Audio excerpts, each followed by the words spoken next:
Kumusta natin ang sitwasyon sa Cagayan kung saan naglandfall ang Super Typhoon Nando kahapon? At makakapanayan po natin si Rueli Rapsing, Head ng Cagayan Disaster Risk Reduction and Management Office. Magandang umaga po. Magandang umaga po sa inyo, Sir Igan, at sa inyong mga taga-subaybay po. Kumusta po ngayon ang Cagayan at ano po ang inyong mga naranasan?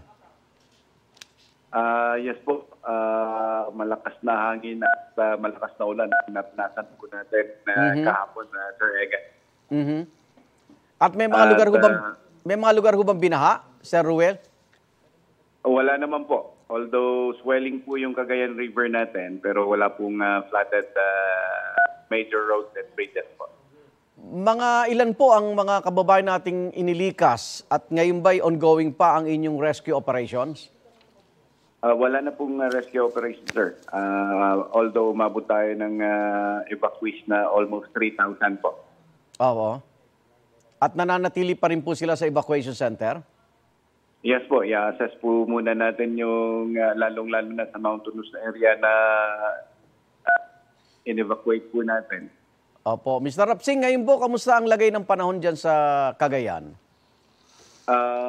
Maliwanag na po yung kalangitan namin. Oho. Wala na po kaming nararamdamang hangin. Wala na po pag-uulan. May naitala ba kayo namatay, nasaktan o nawawala? Wala po. Wala pong reported casualties o injuries po. At kamusta ang supply ng kuryente? Nung kasagsagan po, halos lahat po ng munisipyo ay may power interruption. Ngayon po ay mangilan-ngilan na lang. At pinipilit po na ibalik ng Cagelco ang power po. Komunikasyon po, kamusta ang telco, ang cellphone signal? So far, wala naman pong interruption na nangyari kahit nung kasagsagan po.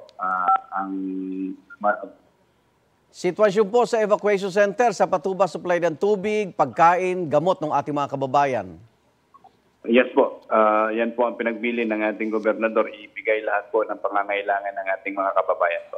Baka may iba kayong panawagan pa. Mr. Rapsing, go ahead po. Yes po. Sa mga kababayan po natin, hindi pa tapos.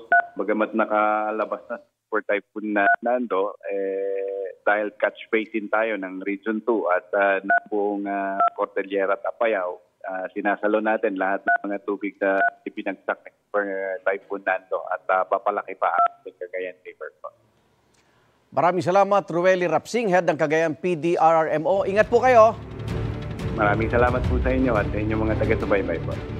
Igan, mauna ka sa mga balita, mag-subscribe na sa GMA Integrated News sa YouTube para sa iba't ibang ulat sa ating bansa.